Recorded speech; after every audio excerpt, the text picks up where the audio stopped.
Coming to you live from my apartment, it's Rob Has a Podcast. And now here's a guy whose love language is also flipping the house. I am Rob Cesternino. Hello, everybody. Welcome back to Thursday night. What a day here in Big Brother 25. A momentous eviction here as Izzy ends up being the person to go home after it had been Felicia for basically the entire week until probably things flipped around last night. And then we've got a wall comp, which we will talk about here with you live. But let's bring in our panel here tonight. Of course, a man who has seen it all once again, Taran Armstrong. Taran, how are you? I'm great. This is such an exciting day. We had a big update this morning. We had a huge day today. Also, we're already getting massive results from the wall right now as I'm talking. Yeah. So it was a great episode. Great episode. A lot to unpack. Looking forward to having some fun here tonight. We're also joined here tonight by the great Chantele Francis. Chantele, how are you? I'd have to say the feeds have been feeding, which is just such a delight. But like you, Rob, and America, I also have a new love language that I didn't know about. I can't believe that we discovered a new one. A house flip. Like, wow. I didn't know how much I was going to be into a house flip until now. And this is my new love language. Yes. Okay. Well, very excited to have you here with us tonight. What a treat to have here with us on Eviction Night. Of course, a person that I've been previewing all of the Survivor 45 cast with all week long, of course, from parade.com and many podcast appearances. Of course, it's Give It Up for Mike Bloom. Yes, I enjoy house flipping in many ways because in both cases, your basement is usually flooded. But I'm ecstatic to be here with Pig, Pipsqueak, and Chantele to talk through this eviction episode. Yeah, we'll find out who's who later on in the show. All right, it's clear from last night that you have an aversion to pigs. Yes, wall comp is going on. Okay, we've had some eliminations since the start of the competition. What's the update, Taran? First out was Suri. Second out was Felicia. Mm-hmm. And just as I was doing my intro for the podcast, America fell. Probably a trendy winner pick for the wall comp. Yeah, America ultimately huge upset. Yeah, if you sense something, it was 1,000 stands crying out in agony out there in the universe. Yes. Okay. All right. Can I call my shot on the wall comp? Oh, should we do this? Yeah, let's put Sure. in some Sure. Okay. Let me go first. I feel like it's Mimi's night. Okay. I feel like that Mimi is burning hot with the intensity of 1,000 suns right now. She's smoldering. Well, yeah, it's clear whoever she thinks the liars and snakes are, she's going to go after. Mm-hmm. Let me try to do a mass appeal here because look, this week has proven, if anything, that the BB fan base has kind of reached their demarcating line for this era of the season, at least. Give me, speaking of out of nowhere voting confessionals, give me Blue. I think that we see a lot of this time in Big Brother after a big house flip or a shift in power, I should say, that oftentimes Michelle, for example, winning after Jesse's eviction in Big Brother 10, I think that there's a chance that Blue could push through here and win it for her and Jerry. Yep. It could happen. I actually agree with both of you. Like, I was annoyed with Blue in her voting, but I wanted her to win because I thought that would be like the most like upsetting for like the whole house vote flip side. She's always spicy in her voting. Yeah, but remember I don't know why she's being so rude there. She was on the wrong side of this vote. Why is she saying she's happily voting? Like happily? No, this is quintessential Blue, right? Because like the DR is specifically putting a camera straight in front of your face, asking you to give a 5 to 10 second clip. Like people are saying, why is Blue a completely different person? Like this is what she does her entire life. This is more so her natural form than the Blue we see in the house proper. Mm-hmm. Right. Okay. Well, I did buy Nicole stocks though, just to say. Okay. So. But who's your official pick? My official pick will be Matt. Mimi. Okay. Matt, yeah. The Jackson Mickey category of surprising wall winners. Yeah. He's like extremely fit, but not like heavy. He's very Bulky, lean. yeah. And he's got the right like arm length for the handles. I think he's gonna do well. Isn't he wearing those still like a onesie? Like, won't that maybe get That is heavy that and is like that wet? is a Yeah. a bad thing. Oh for my He sure. God, looks like he's like right out of one of the Spider-Man movies. That he's like has like this like skin tight like red shirt with like the black like stripes going across, wow. So could the small hanging on a domino wall. be Matt mistakenly believes he's spending a week with Josh Duhamel, and the big domino be America or Corey ends up going this week? Maybe. We'll see. So we'll keep you posted on what's going on. They look miserable right now. It's pouring rain on them as they get smashed by meatballs.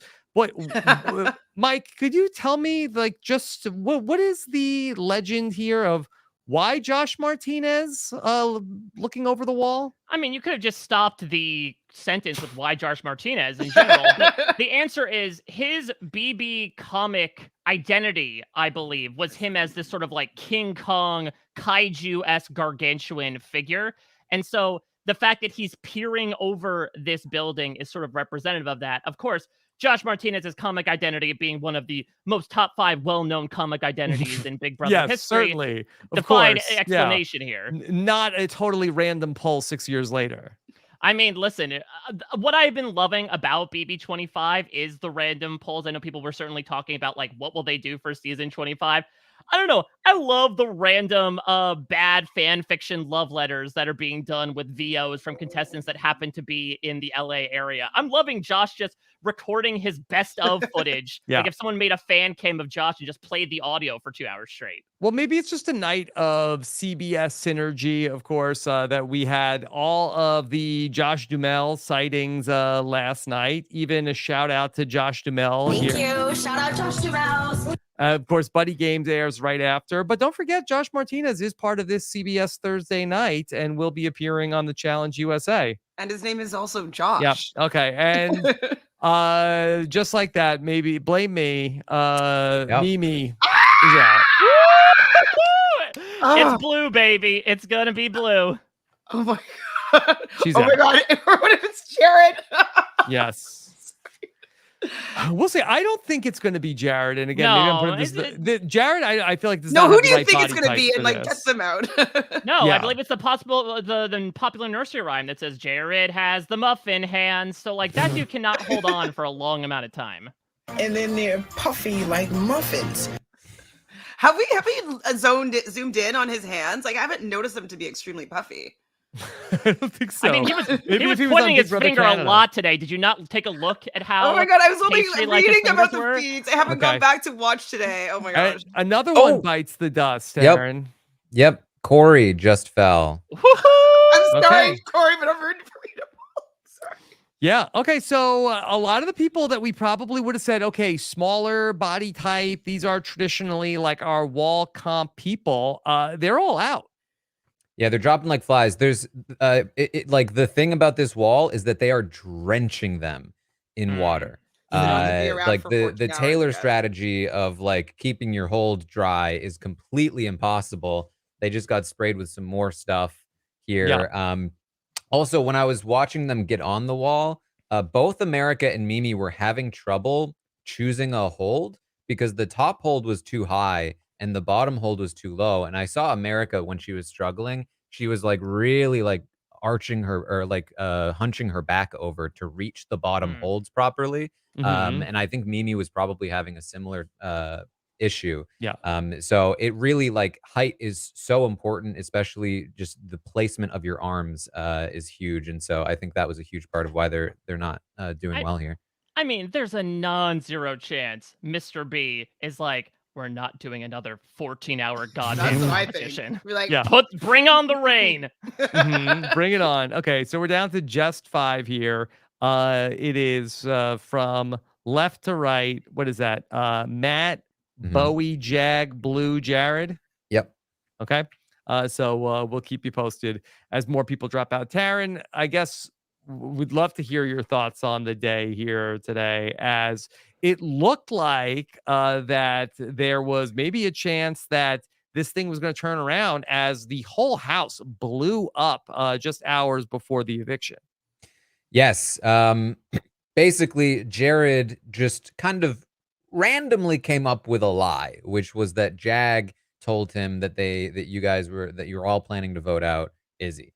And it was so believable because it's Jag, and also because Jag really wanted to do exactly that the night before, that they started freaking out. They did deny it to Jared, and he believed them, but they were pissed at Jag, and they were like, he's trying to cover himself. So should we admit it? Should we tell Jared this is what we're doing so that we can also get ahead of this? Matt went ahead and told Felicia that she was staying, who then went to Jared, who then went back to Matt and questioned him, like, why is Felicia telling me that you're telling her she's staying? At that point, Matt told Jared. Jared went and grabbed Corey, and a fight ensued. Mm-hmm. Yeah. And it was wild. It was a bunch of people in the have not room, and I could not turn away. I mean, and then ultimately, it was incredible, Mike. It was half the house. It was a slow rolling Katamari Damacy-esque ball of people that was eventually building to a house meeting. Of course, the continual threat of, we could just bring this out in the open, and all of us at home being like, yes, make it happen. But just the absolute surreal aspect to add on to just the surreality, quite literally, that has been BB25 up to this point, that these two going into this week were thick as thieves. You know, they both were the two in this very unique situation of having this survivor familial connection, of course, one being more applicable than the other one.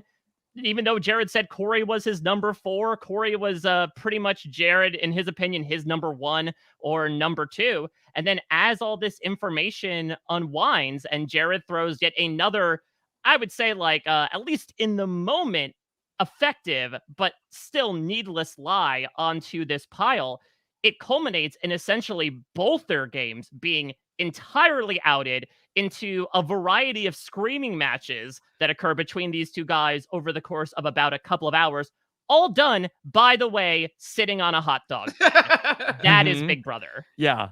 And it was so interesting because Suri was there, and it was a little bit like sort of like trying to like tattle to mom about what was going on also, because Jared was getting like super hot, and Suri was just like, okay, like, tell me what happened. Okay. Well, I was worried that one of them was going to be like, he's going to be like, mom, or like be like Jared and give like a real scold. And you would know like it's a mother scold to his son. So I thought that like they were going to out each other in this whole little fight situation. I do like about the fight that it kind of blew everything open. And so at least people have all the information now. And so if things end up reconfiguring and regrouping, at least people have full information. And so like it's kind of like the game got to be reset. So I only saw bits and pieces on Twitter this afternoon, but I can't wait to go back and watch some more just to see all the little parts that went down. But Taran, it was a cliffhanger. It was. The fight did not even conclude before the feeds went down. It didn't seem like this would change the vote necessarily, but it definitely could change how things moving forward. And certainly as both Jared and Blue are still up on the wall in the final 5 people left here, like this HOH matters a lot.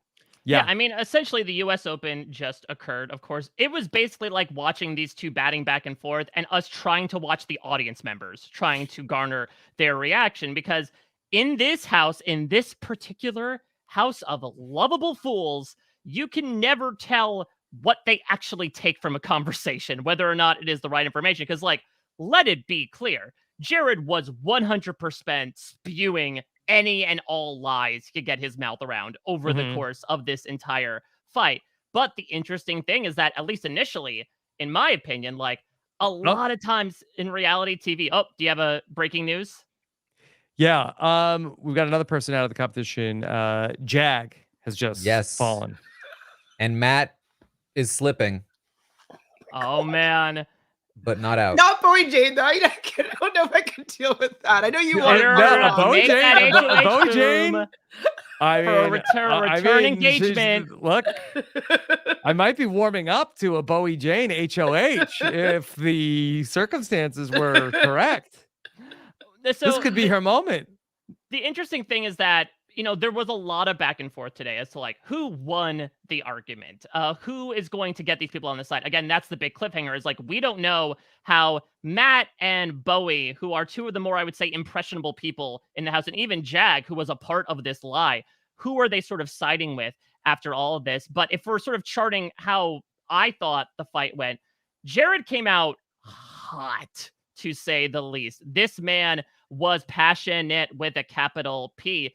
And sometimes, look, I would say certain past presidents can be a certain example of like, sometimes you just need to make a point the loudest and it will be the most heard by default. And I think he was consistently talking over Corey and really taking up a lot of space in the conversation to get his own points across. Now, unfortunately for Jared, what happened that his mother was privy to was that Corey decided to finally rip the cord on, okay, well, now that Jag is here, he's out of the shower. Let's throw him right into the muck with the little piggies and talk about this lie that you spread. Well, and I think that what was significant about this was that Corey was laying out all of the alliances, and Jared's like, Corey's playing the middle. He's looking, because this is what he does. He plays the middle.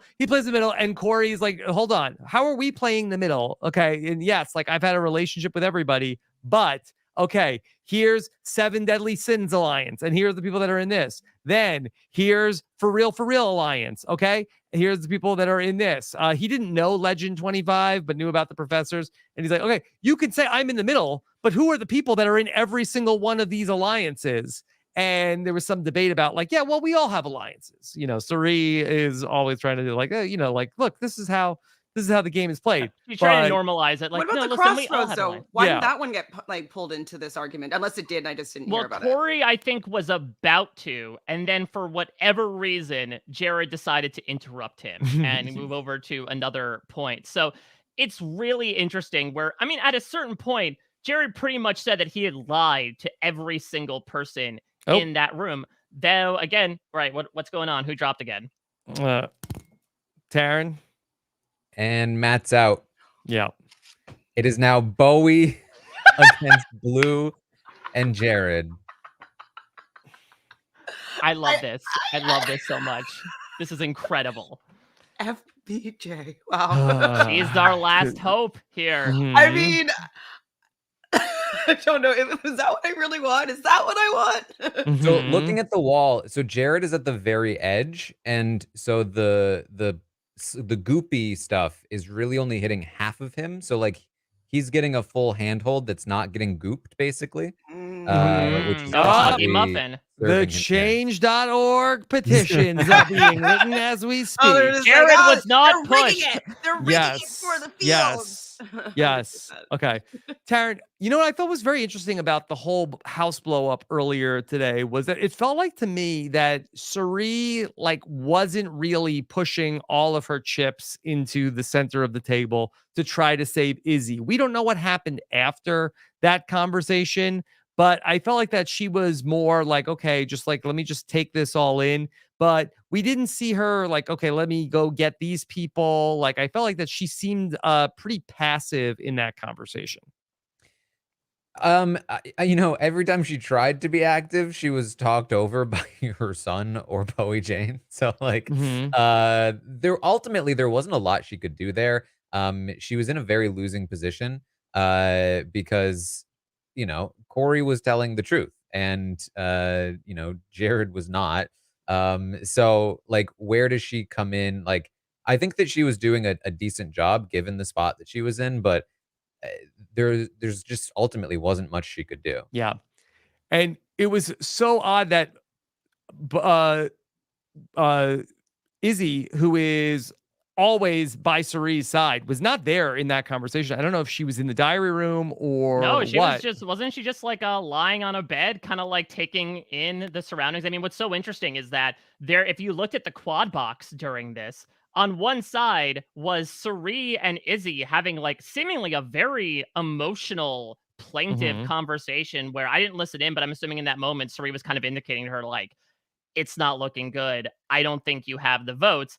And then on the other side, we move from her newfound child to her actual child, who is getting in a screaming match with somebody over all of the mess he has created over the past 6 weeks. Okay. Mike, if you can hold right there, because I want to bring in, we have a guest here tonight to talk about this. The finalists here in the wall comp, the reigning wall comp winner. Please welcome in the champion of Big Brother 24. Taylor Hale is here. Hey, hello. I have Taylor.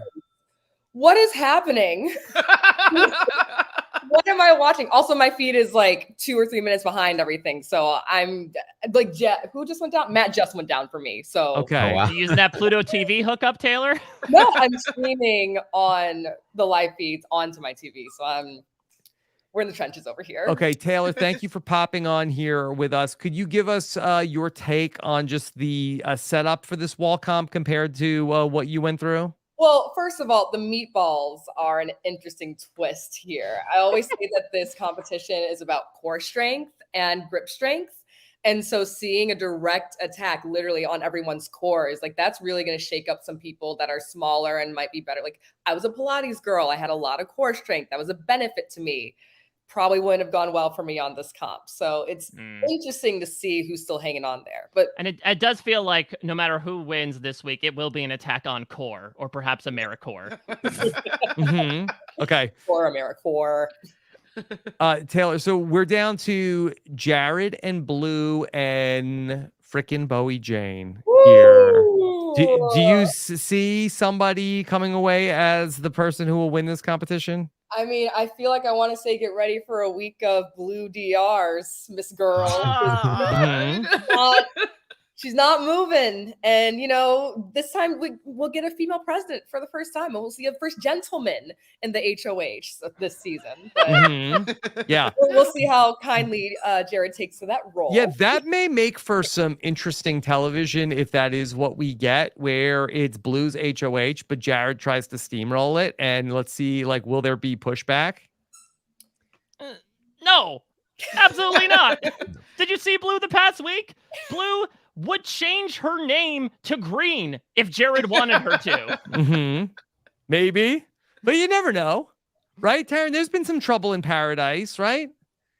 Yeah, but not for very long. And like, they're I don't in this think- together now with this whole the events of the last couple of days. I think that like if she wins, like she's doing it for both of them. I'd say. And hold on a second here, because Blue. Oh, and Jared just won. No. You're joking. You're joking. They were all falling at the same time. No. Yes, we'll be right back. Okay. Is this It the all short? Is this the shortest wall comp It ever? has to be. It was It all very went short. down in very quick succession, but is that correct? Is it Jared or is it Blue? Jared won. Okay. Blue went down first. Bowie fell right after, and Jared, who was definitely slipping, ended up winning. I'm sorry. Okay. Well, then this could be a tough week for the poor AmeriCore AmeriCore. stands. Man. Corey man. is- Might, it is. It is. This is miserable for the AmeriCore fans. Oh my goodness. Is the wall week just like the downfall week of showmances? Of like one showmance must begin to crumble during the wall? Is that what has to happen? Yeah. Wow. Okay. So a dramatic turn of events here today as Jared, with his back up to the wall in many ways, ultimately does, there's been a lot of jokes made about Jared being gifted competitions. This is a legit win here for Jared. Until you read the petitions on change.org. You only got half I slides. mean, listen, while I will give that merit, didn't technically speaking he win by default because everyone else fell before him? No. Did he hang on the longest or did everybody else Stop. fall? Okay, this will be very interesting. And then I think we'll probably lead to some looking back, some Monday morning quarterback on the vote out of Izzy. Taylor, we haven't really even got into that yet tonight. What's your reaction to Izzy going home? I think what I would love to see is if production was able to catch Suri and Jared having a quick little chat before Jared went into the DR. That's an interesting space where you don't get to hear or see a lot of people talking. So if they could pick up what was on their microphones, I'm really interested in seeing if Cirie told Jared, save yourself, be on the right side of the vote, or if Jared told Cirie something else. But ultimately, look, they made the right call in getting Izzy out over Felicia, but they needed to win this one and they couldn't pull it out. Wow. Yeah. I mean, from that, I mean, I don't know how much you're able to speak about the ticky tack, because I know that, like, you assume that everyone's supposed to sit there silently, quiet time, all the votes are being cast, but, like, we have certainly heard words of people giving looks or whispering to each other during that. Is it the same sort of decorum is supposed to be held in the hallway? You can only dance at one another and not speak?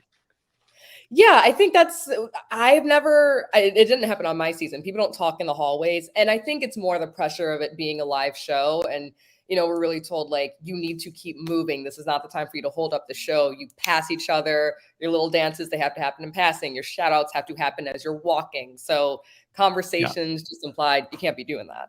Okay, so there's so much going on in the Big Brother world right now. We also got word that this is going to be a double eviction coming up on Thursday. And so now, Taran, that we have to process this information. Cirie will be super vulnerable coming into the double eviction now, where Jared cannot play for the next HOH. Yeah, this is a huge week because they just had the entire house flip against them, essentially. But with Jared in power, they have an entire week to rebuild. An entire week where everyone that just flipped is going to be scurrying into their holes to be like, no, wait, what do you mean we didn't mean to do flipped? that. It was just It's fine. We're chill. And they need to gather those. They need to make the right strike. And make sure that they have as many numbers working with them by the end of this week as possible, because they are extremely vulnerable in this double eviction. If they handle their HOH in the same way that Cam did, where they don't make any new real alliances and they miss their shot or come close to missing their shot, then expect to see Jared coming out the same day as maybe Corey. Yeah, we also have a real opportunity for a defiant Jared HOH-itis coming back with, like, hey, you thought you had me, now a vindictive HOH. That is certainly possible here as he comes back. And then, Chantele, don't forget, Cam is still in the house. Mm-hmm. What's going on with Cam now? Is he even on the radar for Jared? I don't think so. Like, I feel like he's just going to put up America and Corey and maybe have Cameron as a backdoor option. But I think that he's just going to go for the people that really kind of hurt him and, like, that he was having the fight with. Like, he's having the fight with Corey over America. And I think that he wants to break those two up for sure. I don't know, because I think certainly with the amount of thinking that this house and this Fields duo is capable of, I feel like there's a non-zero chance that particularly not the double eviction, but the other twist of the night, which is the jury of 7, could weigh heavily on what's going to happen as well. Because now we're starting to look at, who do you not want in the jury? And I'm wondering, if you're in that position of power, are you able to make that move? And Jared, I think, certainly would take a shot more so at someone like Corey, who has been explicitly not in his favor as of late. But I feel like Cameron's not necessarily off the table. Taylor, do you have any thoughts about the 7-person jury? I mean, this was something that was not even on our radar. Nobody was asking for this, of make the jury from 9 to 7. Yeah, you were. Yeah. I'm telling you, this is a season of people asking for things and, like, the wishes being granted. The genie bottle cracked open. And I do feel like people were saying they wanted a smaller jury as of late. Yeah. I also just imagine, what if you were the first juror as of next week? That's what, like 50 something days in the jury house? That's longer than anybody was in jury for my season. I would have been fine in there, but imagine like an Indy or Joseph or a Jasmine, they would have lost their minds. But I think for me, what was so crucial in my game was making sure that everybody went out the door feeling like they had a stronger relationship with me and analyzing what they valued in other relationships. Yeah. That is even more crucial when you have a smaller jury. So it's not just a game of just getting out the people that you don't want in the house anymore. It's really about building the people that are going to advocate for you and making sure they'll advocate for you instead of fighting or feeling bitter. I think a smaller jury could be really interesting or fun or intriguing, but you cannot miss your shot or mismanage that jury member when they go out the door. Yeah. Taran, I mean, where do you think this came from? I can't imagine that it's like from a game mechanics or integrity of the game. Do you think it's just that, like, well, it'll be cheaper just to have 7 people in the jury. We don't have to start the jury house for another week. Probably, to be honest. I mean, I don't know exactly why they switched it to 9. I think that 7 just makes a lot of sense. And I agree. I don't know that they're always thinking about this, but 7 person juries tend to make for more split votes. 9-person juries have been way more unanimous, way more close to unanimous than 7-person juries ever were. I'm fine with that. And so, Unless Paul's a finalist. right, Yeah. the lone standout there. But yeah, I mean, it's also just cheaper. So I think that's probably just The win-win-win. They've got a Yeah. longer season. And maybe they'll need to put more seasons on the air this year, depending on Yeah, what gotta other save some of that TV is money. available. So they're Is trying there to going to cut be a costs as much buyback? as possible. A battle back of some sort? Like, what about like the next 3 people? Like this, like How do you Izzy get to a and 100-day the other 2 season? people. How do you get to a 100-day season with a jury of 7 and where we are in the game right now?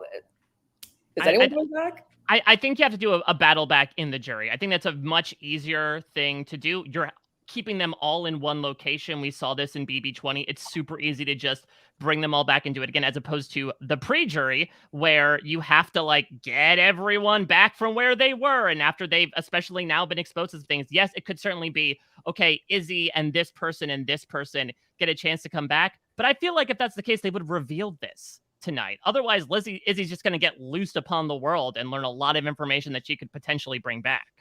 Yeah. And then we will have a interview with Izzy coming up. Look for that on Monday when we have the chance to talk to Izzy. Taylor, are you excited to talk to Izzy? I'm dying. I'm going to be sitting in a corner in an airport somewhere tomorrow. You just see the little ET sign above my head and probably a ding like now boarding to, I don't know, Atlanta somewhere. So forgive me for that little flub there, but I'm very, very excited to chat with her. I told my subscribers, if I just got evicted and Julie Chen Moonves told me it's been a pleasure to watch you this season, Absolutely. my lips would have been quivering just like hers. So She's also coaching the field forever. She can go to all the family Went out well. dinners and everything. Yeah. So yeah, Izzy did have the very emotional goodbye tonight. She really looked like that she was in tears, sitting in those chairs with Julie, which is something that we almost never see, where the evicted house guest looks like that they're about to start to cry, sitting there with Julie.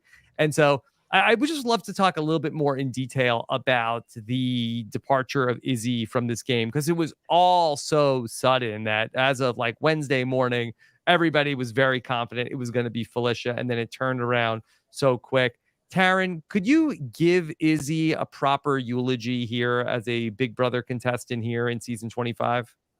Yeah, I mean, I think that when it comes down to it, Izzy was a player who had a lot of promise. And talked herself into a situation where she was telling herself the selfish thing to do is to play for Cirie, even though we all kind of knew that wasn't the case. And it was her proximity to Cirie, her willingness to stay on the block, and her loyalty to them over anyone else that ultimately was the downfall of her game. The reason why even the people who had a close relationship with her decided that she needed to go was because it was obvious to everyone that she would always choose Cirie over them, if not even herself. And so because of that, she needed to go. And it's unfortunate because it wasn't really all her fault. If we're gonna like look at, I mean, Corey even says it in the goodbye message, like, I didn't want to do this. It's just Jared, like I can't trust the guy. It was a lot of what he was doing over the course of the week that really turned Corey away, and it was Izzy's like sort of implicit like permission for Jared to do that, like agreement for that, like she was with Jared that caused her to sync with him in that way. Yeah, I mean, to be fair, Izzy did tell Corey yesterday, I may want to put up America next week, but she said that because that's what Jared had been pushing all week, and she'd been fighting against it and was finally, you know what, Jared's right. America does need to go up on the block. Yeah. I mean, the thing that I absolutely adore about Izzy is that she never does anything 50%. She is the 100 emoji in the form of a person. She brought from day one saying that she was going to F people up. On like day 3, she was saying that. And that intensity was something that she never dropped and this season never dropped subsequently. And that was represented in the form of her departure from the house. I agree with you, Rob. I was so touched by like, clearly this game meant a lot to her. I know we all poked fun at her for her claim that she watched every season twice from January until now, but whatever she gleaned from however many times she watched this show, it bore out in a love of this game. But rewind to a very different emotion she was expressing on her way out the door, and you see between the peaks of anger and despair that lie upon the mountain range that is Izzy Gleisker, we have been climbing these peaks for 6 weeks, and I'm having hypoxia right now because I'm so breathless talking about how much I love her. Yeah. And I think a lot of folks might be watching this season more than once, in no small part to Izzy's contributions to it. So she was really, really great here and ends up, falling too soon in this season. But Mike, as you alluded to, she did have some memorable moments going out the door. So everybody is giving hugs to Izzy. Cameron comes in for a hug. She says, I'll be seeing you soon, pig. I'll be seeing you soon, pig. I loved it. It was so petty, and I was just like, you don't have to be fake, Izzy. It's perfect. You don't want to hug him, especially he got you out in a pig costume. Like, yeah, I was happy that she was being real. These are the moments we're dying for. We had so many of them tonight too, between Mimi talking about, I know everyone's a liar and a snake and a coward. And a coward. And then what about she had one for Corey? Corey came in for a hug and she says, You too, Pipsqueak. So good. See, Pipsqueak. This is the thing, is that I know people on social media were being like Izzy, sore loser, why is she taking pot shots? Like, petty on the way out. But then these are the same TV. people. We want TV. That's the thing. People are also complaining about, like, why are they always hugging the people that voted them out? Like, this is what we want right now. Say what you want to about Cody Nixon. We want him walking over the table past everyone that's pittily trying to put their feet up, including said meatball man that was looking all over these slipping contestants. Pipsqueak. Yeah, Cam even hit Izzy with a class act. Yeah, like real class. Classic. Yeah. So, okay. I would love to just look at this from the perspective of Corey. He was the narrator of all of this. Now, let's try not to look at it through the lens of a Jared HOH, which might be the end of his game. But was this ultimately the right decision for Corey? Because Izzy, who was betrayed by Corey, did have a soft spot for Corey, and they had been cultivating a relationship. And that Corey or Izzy was somebody at least who in some moments advocated for Corey. Was this the right time for Corey to strike? Taylor, what do you think? He would be stupid not to. Look, this is a game of timing and estimating. And when you see people who are entirely too close and having too much power and control, you have to separate them apart unless you can use them to your benefit. The relationship between Izzy and Cirie is just entirely too strong. You see Izzy doing all of Cirie's bidding. You just have no choice. Even if you do like them, if you like some of the game, and sometimes they advocate for you, sometimes it's not enough. Yeah, I agree. I think that this was as much as he could do. The thing is, a Jared HOH here obviously happens regardless, or probably so. And Jared, just a couple days ago, was saying, I want Corey gone. And Jared HOH in this spot, if they don't take out Izzy, is looking very similar to this one, I think, which is, do we take the shot at Cam or do we take the shot at Corey? If Cam wins veto, Corey's probably gone, because that's what Jared wanted. And there'd be more pushback from Izzy. There'd be more pushback from Cirie than now, but it's a pretty similar position. And at least now he has turned the rest of the house also against them, and he has a lot more options, and they have a lot more targets, even though they're now more focused on Corey. I definitely think it was the right call, especially with the wall comp coming up. Who could have predicted that Jared would win this one? Did not think Jared would win the wall comp. And at the end of the day, is just a bad comp outcome. It just happened Yeah. to Suri. The That's Big only Brother. thing I would say to push back is that I feel like that for a lot of people that they really wanted this to happen in the house, like the Americas of the world. But for Corey, that if it was just a binary choice between Felicia and Izzy, you had Izzy, who he had the relationship with, and Felicia, who he has no relationship with. And I know Izzy is a bigger threat to win the game. Did it make more sense to keep Izzy as a person who was at least Loyal. pushing for him in some of those conversations that he couldn't be in? No. I think No. you'd have to see the conversation between Jared and Izzy, where Jared is saying Corey's got to go first, and Izzy saying, "But I need Corey," and he's saying, "No, Corey needs to go Mhm. first." She's like, "Okay."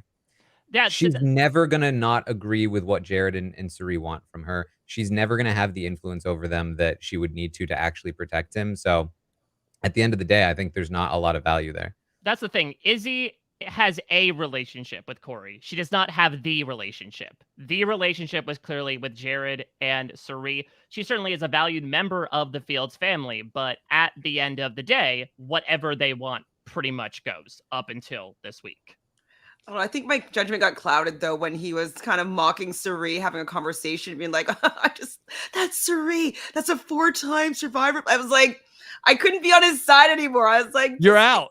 yeah, no, terrible move, Corey. Terrible move. See what happened? No, obviously I agree. The timing was actually there, but he was making me upset with how he was treating Suri. Yeah. I mean, this is going to be super interesting to watch when this comes back up. Taran, do you have a instinct on where these nominations could be going?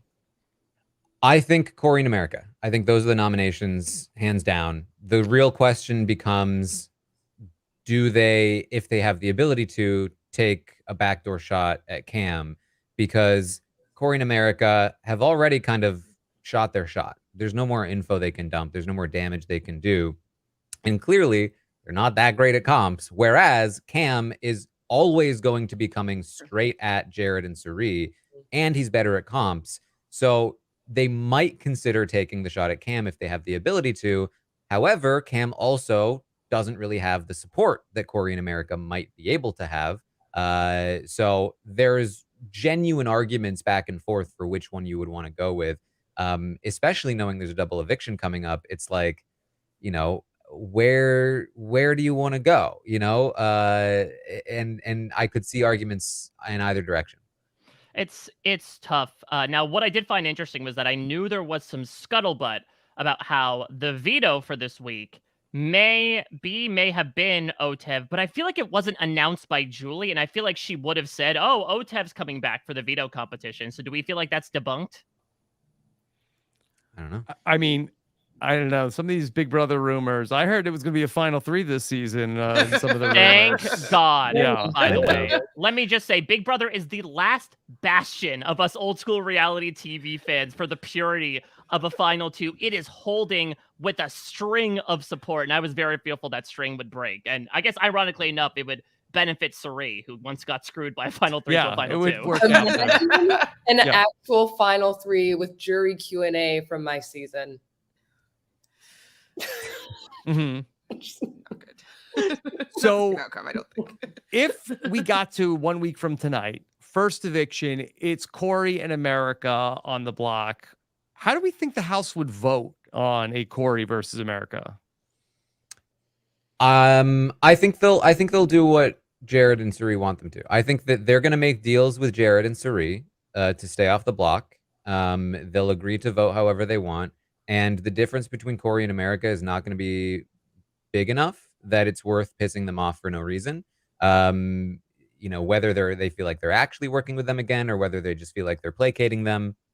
I think if they want Corey gone, which is I think what they will want, I think they'll vote out Corey. Mm-hmm. Yeah. Chantal, you ouch. grimaced. I feel bad because like I know like everybody just wants to play the game, and so like I know we want the split house and the sides, and like he made the big move and it was the best move for his game in this particular moment, and he couldn't hang on to the wall, and his enemy that he just had a huge fight with wins, and you know they're both from reality TV families. It's just a little wince. It's Yeah, like, but at the same time, like if it does happen, and we are putting the cart before the horse and the wheels and every damn part of it at this moment. We know how this house can be. If it does end up being the case, I feel like Corey, as someone who absolutely loves this show, aside from winning, if he couldn't win this show, I Yeah. don't know if he'd want to go out any other way. Like that's the thing, is That's that true. one of the reasons Make an why I impact. just really appreciated this move is that, like, if you are a super duper fan of this show and you Matt Kleins your way through the experience, how much remorse are you going to have? Corey said, as he was having that aforementioned conversation with Sri, he's like, I'm having so much fun right now.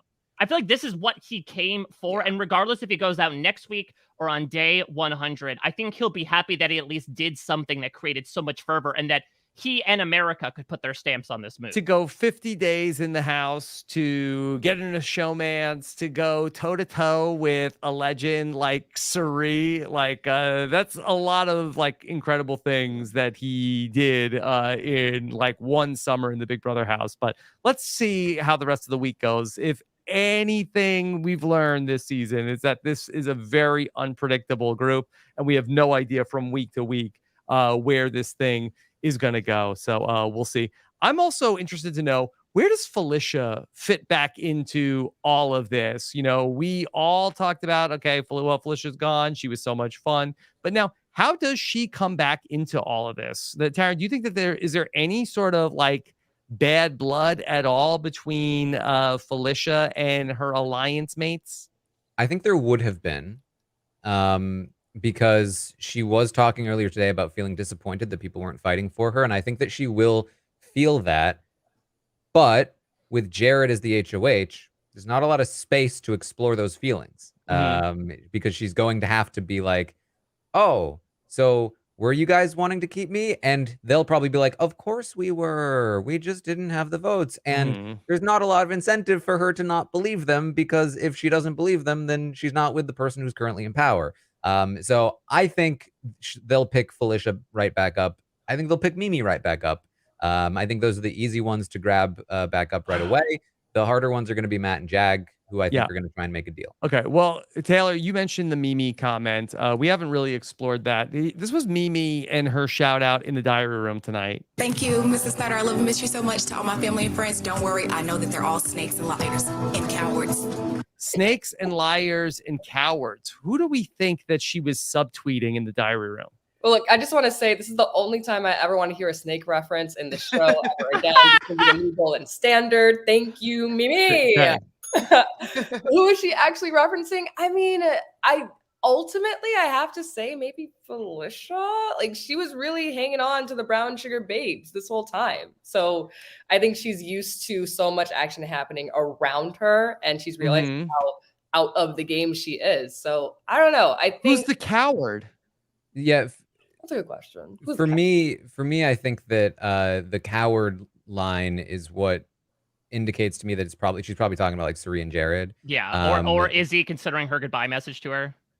Yeah, I mean, because I think that like I think snakes and liars, I think she could be talking about like this new group I'm voting with. I know that they're snakes and liars, but saying coward doesn't really describe what she's doing with them right then. So like I think the coward is that they didn't want to talk to me about this vote. They lied to me about this vote because they were scared to talk to me about this vote. So I think that she's expressing some frustration toward them in that moment.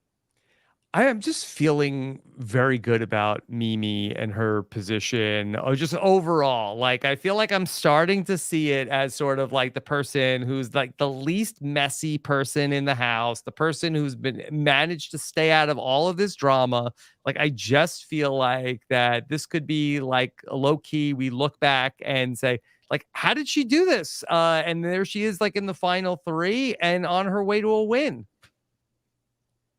I wouldn't complain. No, I mean, this was a huge week because we've been talking about all season. Like, it feels like there's promise there with Mimi, but she's not like actively playing. She's not like taking the opportunities that are in front of her a lot of the time. And this opportunity presented itself, and it's a huge opportunity for her. This is massive for her to get rid of Izzy, completely weaken Suri and Jared to the point where they need her now. While also still not being the main target for the other side. And she just took it with no hesitation. And that is a really good instinct that I think she had there. She was the big winner this week. And Chantele, I feel like that there's so many people that were like, have been disqualifyingly bad. And we don't know necessarily if Mimi is very good, but we know that there's so many people that are so bad they can't win. And I feel like that she's such an unknown. And she also doesn't divulge as much information as most everybody else does on the cast. I'm liking seeing the emergence of like Mimi as a contender, and I hope it really still continues going this way. I mean, now that she has all the information, and she's going to be empowered. Like Jared's going to be empowered, so she's going to be able to be protected this week. I don't fear for her going at all this week, and hopefully it's going to be a kick in her butt to like, okay, I need to really start playing now. I have some power on my side, but now I can maybe solidify these new relationships that I started creating. And then maybe next week she's going to get some power and maybe she'll be able to do something. So I do think this is an upward surgence of the power of Mimi.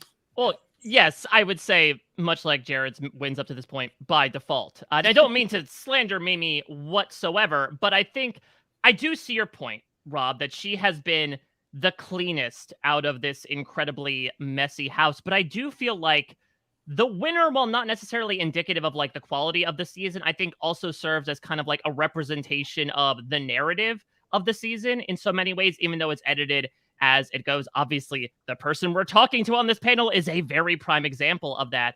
And this house has been dictated by absolute, unadulterated chaos.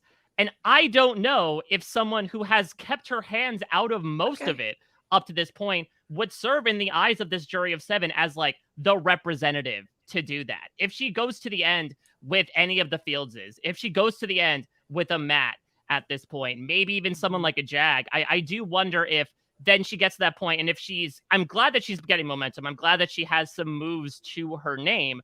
But if you look at these people who are moving harder but sloppier, that draws more eyes on you in the end than someone who is moving more orderly, yet also more, I would say, efficient and smaller.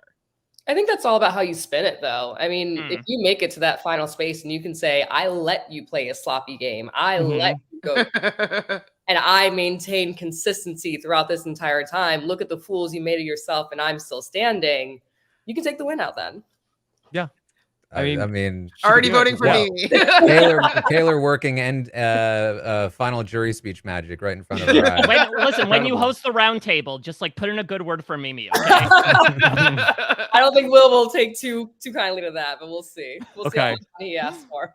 What about post Izzy world? Do we think that there is another player that will emerge in that vacuum of being Cerie's right-hand person?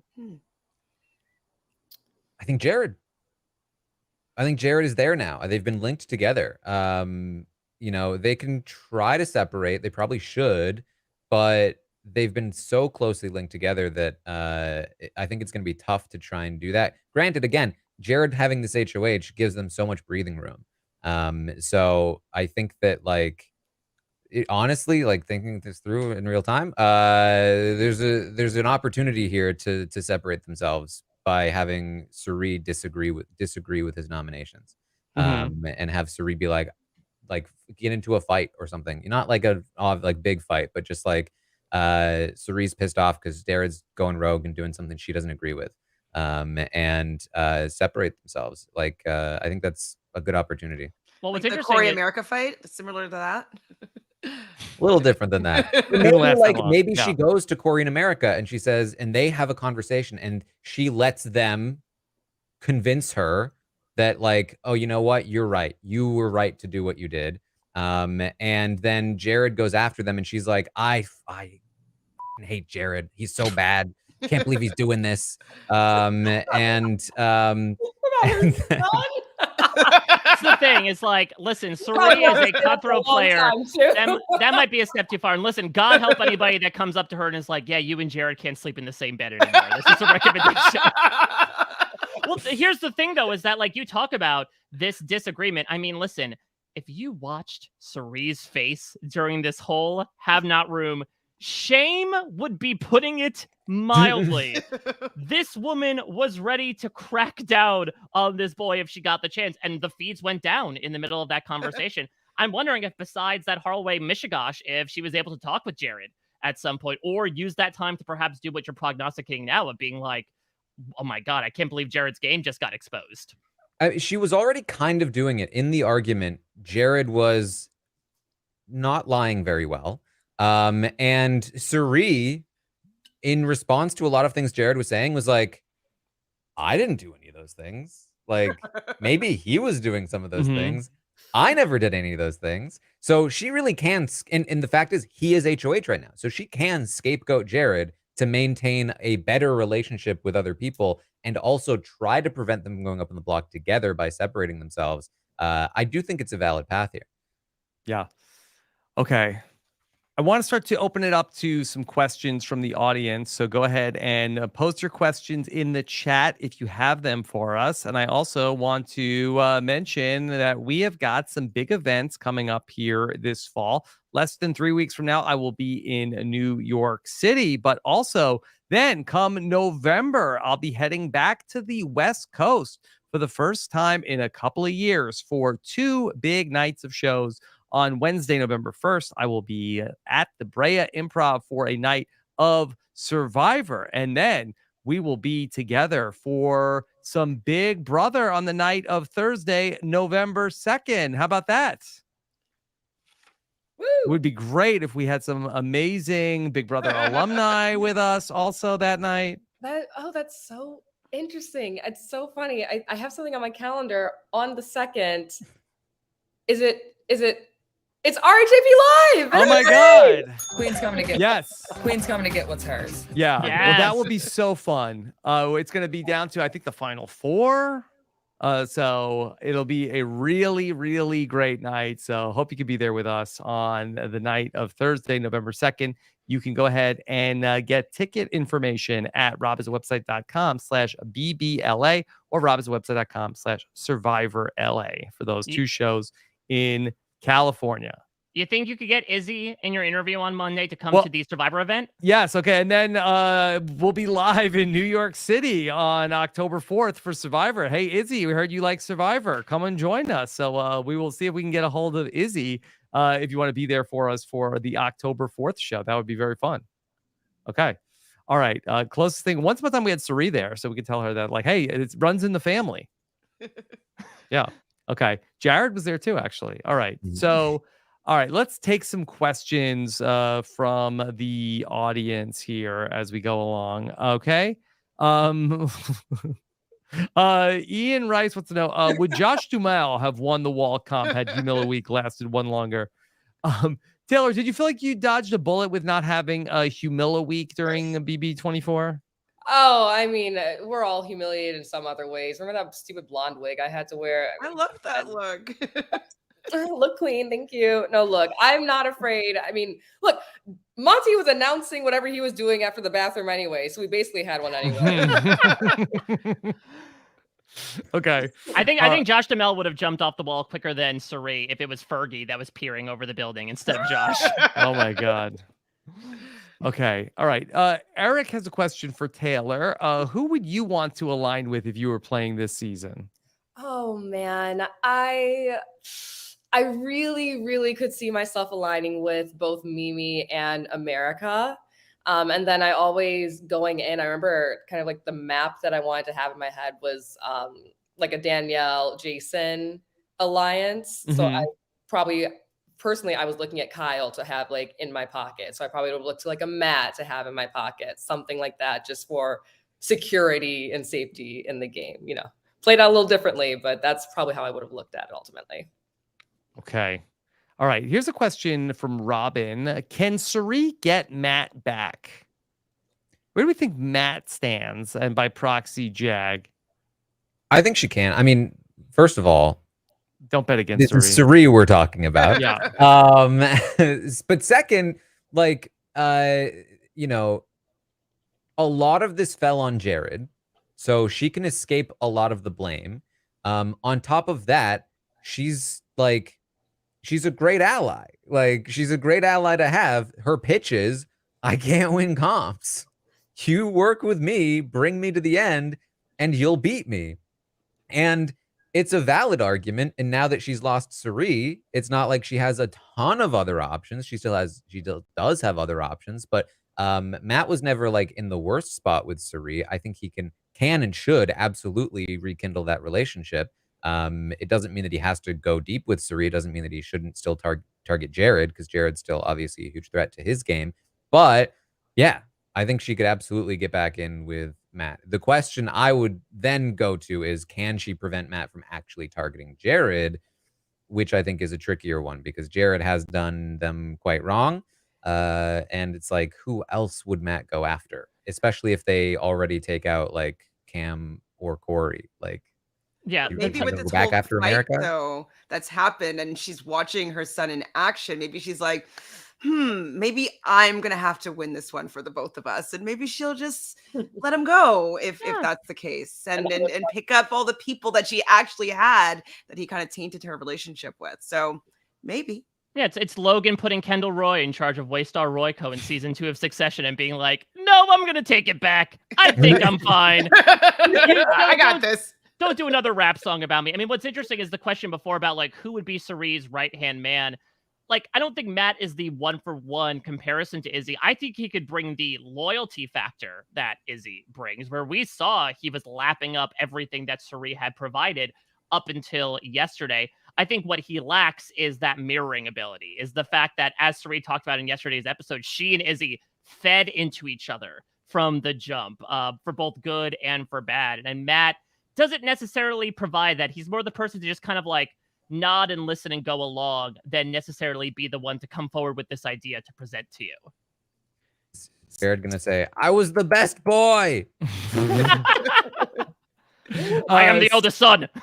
Stephanie wants to know, if the veto is used, would Jared not put up Cam? Because everybody would vote him out rather than the initial set of targets that Jared would prefer out. Is that a possibility that we could see either America or Corey win a veto and Jared would put somebody else on the block? I've been thinking more about if Cam plays and wins veto, I imagine he would take either America or Corey down. Oh, what would happen? I would assume so, but you never know, because it's like Jared might then be like, well, then I'll put up Matt, and maybe Cam values his relationship with Matt more than he does with, say, America or Corey. So it's definitely possible, though. The question in my head was like, if I'm America or Corey, should I pick Cam to play in the veto? Yeah. If he promises to use it on me, maybe. But there's definitely a lot of like, you got to think about it, because it's a tricky spot. And I do think that like Matt is also not a bad target. Like, I think Matt is easy to pull back in, but Matt, I do think, is going to start doing really well in these comps. And he's proven himself to be a very capable player. So if I can't get Cam, then, I wouldn't hate getting Matt. But Matt's also, because he's the capable player, the most capable of getting back in with them. So what about Jag, though? We haven't talked about Jag. Is he like off the table now? Is like he just gonna be able to like skate He's into never off Terry? the we were talking about capable players. I don't know. He didn't actually screw up this morning. It's just his reputation was so bad Yes. that they believed It just follows him. Yeah. Jag Day 43 is the new Joseph 25. He has woken up. He is ready to take this house by storm. He's finally realized, though, again, that could all very easily become undone once more pressure is applied to him. I mean, what's interesting about the Jag argument is, again, if you're looking back to, we still got 2 boots until jury. Who do you not want on there? You could put forward an argument that, like, hey, the guy we unanimously voted out of the house might be someone that we could easily just dispose of, who might have some sort of axe to grind against us should they make the jury in some form. with everybody. Yeah. It's true. And Okay. leave Lee in the game and leave Corey, America. Oh man, I need them to be smart. Okay. This is something that we haven't gotten to talk about yet. So this is a question from Zaina, who says, shouldn't Cirie and Jared be happy long-term about Izzy leaving due to her knowledge of their relationship? So what I would like to, I don't think that they should be happy about this, but I would love to talk a little bit about Julie's conversation with Izzy, which hasn't come up yet. So I guess, Julie, of course, is the best. This is known. Everybody knows this. So Izzy came out kind of hot about Corey and was really going on about how Corey had betrayed her. I guess Julie's next question ultimately ended up being like, so who do you think betrayed you the most? So Julie had to kind of like improvise that one. But Julie seemed to go back like, but you knew about Cirie and Jared. Why didn't you use that information to save you? And I don't really see how that information was going to save Izzy in any way. I mean, it could have, but I don't think it was a spot where it was a slam dunk that it would save her. It's not like, okay, do I say the secret and stay, or do I not say the secret and go? It was like, well, if I say the secret, that could change things in people's eyes, and it could show that I'm not with them anymore, and that I'm, and then they might want me on board to fight against them. But that's not a guarantee at that point. So I think, not having the guarantee means she's definitely not risking her field's, card. Yeah. So, yeah. It would have to be like really well timed, much like we're questioning Corey's move, because I don't think you do it unless you're sitting with Cirie or Jared on the block, because that would be the ammunition of like, no, get rid of them. They are playing with a family member. You could feasibly, as Taran said, use it as an argument of like, I'm burning that bridge. I'm, divorcing my last name right now that has been bequeathed unto me. I'm going to fight against this gruesome twosome. But if you like just did it, they're all going to look at you and say like, why are you just now telling us this? If you clock this from day one, and it took you 40 something days until your back was against the wall and you were cornered to finally come out with this information, to finally get in good with us to make this revealed, considering that every single other piece of information in this house has been leaked within like 48 hours, that being the lone holdover honestly seems more sketchy to me. I was saving it for exactly this moment. I was blackmailing them the whole time. I stood over their beds every morning and reminded them, do not screw me. It's not that dissimilar to what Corey did. He saved information as well. Yeah, it's just that if Izzy came out with this information, it's like, oh wait, but aren't you super tight with them? Like that they're unbreakable and you're their third. Like, but now they're gonna hate me forever because I just told this secret. They're never going to forgive me for this. So I'm against them now. Yeah, maybe at the point where it was like, hey, Izzy, it's definitely you tonight, and so maybe that could have been like an ultimate Hail Mary. But I think that Cirie has done so much work over the course of the season. You're part of the family, that she really put Izzy in a position where Izzy, I'm sure, didn't even think of wanting to do that. Yeah. Which is reality TV. And I adore it, is the fact that like, here is someone who came in, obviously wants to be this rabid gamer squirrel that we adore, but like she genuinely, honestly falls in love in the house with like this reality TV contestant that she has idolized, never thought that she would play. And not only that, she gets brought in as a confidant and leaves as a member of the family. Reality TV has been built with this idea of balancing emotions and logic. And Izzy is just yet another example of that. Yeah. And like talking about like, was it good for them that Izzy was never going to reveal the secret. It was like, it was never going to happen unless Jared like totally betrayed her and screwed her over or whatever. But even then it wouldn't have been Cirie. Cirie would have never let this happen. And so she even came out and Julie asked her the question about playing self-interestedly, and having been voted out, she was still about to say the line that she's been saying all week, which is, me playing selfishly was me playing for the group, except I am sitting here right now. So it's like, she's still in that mindset, even after being voted out, very Jag-like. Mike and Chalk went up to the costume curse. Yeah. There Strikes we go. Again. I mean, it was going to happen regardless in this way. Maybe we'll do sort of a... Taran, you could do a draft later on of like most humiliating costumes to walk out in. I think the piggy onesie is like not that bad. We've seen people who haven't had punishment costumes that honestly have walked out in much more garish outfits. So I think she was able to rock it, I think. Yeah, Taylor, what do you think? About leaving the house? I think in the pig costume. I feel like that's probably one of the worst ones, I think. Look, it was clean. It was campy. I think there's a fun story behind the pig costume. It wasn't terrible. Like it's pink. It was fun. It's iconic. It's so moment. Need that moment. Yeah. It's not like she walked out with no shoes. All right. Got some good lines on the way out the door. Yeah. Give it up. Memorable exit for Izzy, and a real comeback from last week, which was such a total non-event when Red went out of the house. Yeah, that's the thing. I think you will have no problem getting 5 minutes out of Izzy this week. There's going to be a lot to talk about. And this is what we came for, I think. Like, this season is unhinged in every sense of the word. Yeah. This is the pace of Usain Bolt, but if Usain Bolt is like, I'm going to go around the track like 28 more times. The fact that they have kept up this pace for nearly 50 days from day dot is wild to me. No, it's been said so many times what a great season this is and how much they have been giving. Taran, just what about this week in particular? Do you think that this past week was the most eventful from this season? Yes. Yeah, I would say so. I mean, like, especially the last couple of days. Prior to that, it was a little slower, but you know, it was still, there wasn't really ever a down day. And it culminated in just absolute nonstop. Okay, like I literally couldn't even take an hour to go get a haircut without missing a whole fight. Like, it was ridiculous. Okay. All right. Anything else that we want to say about the BB25 multiverse tonight?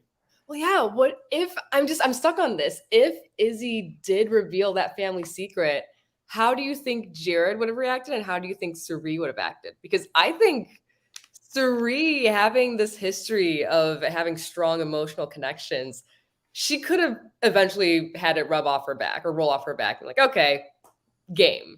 I don't think it would have gone so well for Jared ever. Jared would have denied it. Yeah, 100%. It's like, you don't know what you're talking about. Izzy, you're the one that's related to Suri, actually. That's the secret I've been keeping. Yeah. We've had so many conversations about this, Jared. What are you talking about? Did you have, like, who are you talking to? Did you talk to Felicia about that? Do you think Felicia is like, what are you saying? It doesn't even make any sense. Do you think Blue would pipe in and be like, are well, you he related told to me. Denzel Washington? I'm keen, Taylor. What do you think? Because, like, again, this is the first season you're watching after experiencing this, and again, it's interesting because I think we look back on your season as eventful. I feel like something happened every week on your season, but in comparison, this is the tortoise and the hare. So, what is your thought getting to watch from also the lens of someone who just experienced this last summer, but seeing everything amped up to the extreme? I mean, I keep thinking, like, it's a marathon, not a race, you guys. You're going to be so burnt out. They're going to be so burnt out. We've heard Suri say so many times, like, I'd be done with Survivor by this point, or like, damn, this is exhausting. I don't know if the people left standing will be the people who have played a slower game, the Mimis, maybe like America's in danger. I don't know if it's going to go well for her, but maybe the people who were quieter and less burnt out will last. I don't know, because I was in there for 82 days, and you saw how exhausted we all were. I mean, my hair wasn't done for the last 3 weeks in that game. Like, it's so tiring. I can't predict which way the chips are going to fall for this cast. I don't know if they have it in them to keep it up. And I don't know if, let's say they get to a final 5, is the pace going to maintain itself depending on who's there? I have no idea. But let me tell you, I hope they all have their therapists lined up, because they're going to need a lot of time sorting it all out, decompressing. Book the rheumatologists right now. They need that. Oh, no. Okay. All right. I mean, this week will be a big milestone, Taran. We'll hit the halfway point of the season. Yep.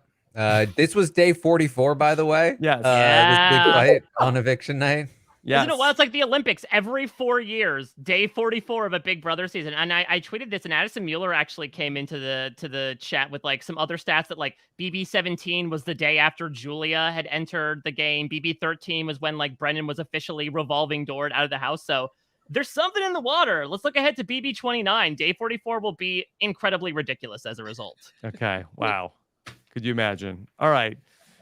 Let's start to wind things down here tonight. Mike, Bloom, and I have been going strong all week long talking about the cast preview of season 45 of Survivor. We now have a preview up for each of the 3 tribes. And Mike, we just got done talking about this blue tribe this week.